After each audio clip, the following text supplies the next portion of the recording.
La marche pèlerine agit dans le long terme et par conséquent, elle ne demande pas un entraînement spécifique. Il suffit d'avoir déjà intégré à son mode de vie une habitude de la marche et le reste viendra à coup sûr.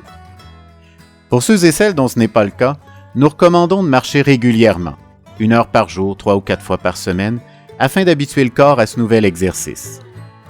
De plus, l'utilisation des bâtons de marche est fortement recommandée. Elle rend l'exercice plus complet en impliquant les bras dans l'effort de la marche, mais donne aussi une meilleure posture, tout en facilitant la respiration.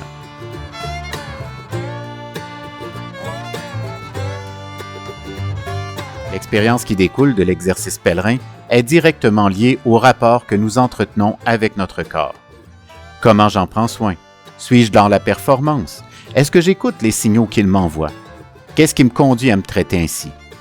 Toutes ces observations engendrent un questionnement qui conduit nécessairement à revoir sa vie en termes d'art de vivre.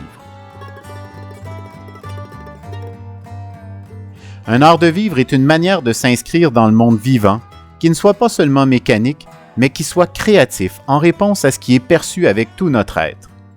Sa recherche agit telle une danse, situant tout mon être dans une relation dynamique dont la joie et l'amour sont le moteur. Ainsi, poser le questionnement de l'entraînement physique est déjà fort parlant des préoccupations que je porte et du rapport que j'entretiens avec mon corps. Est-il une simple mécanique qui doit satisfaire mes exigences?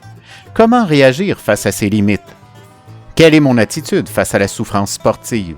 L'éviter? La dompter? L'anesthésier? Aussi, pourquoi ne pas demander « Comment pourrais-je m'entraîner à vivre en groupe? Comment m'entraîner à prendre soin de moi?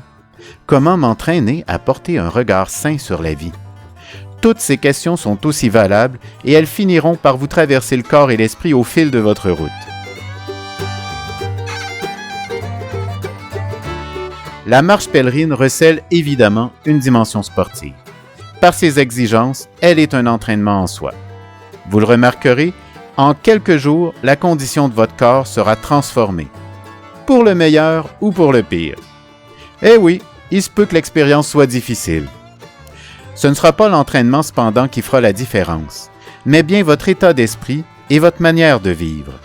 L'exercice pèlerin nous conduit dans cette attention à notre manière d'être en relation avec soi, avec les autres, avec notre environnement. Il en résulte un questionnement sur le sens de la vie et les exigences que nous y posons.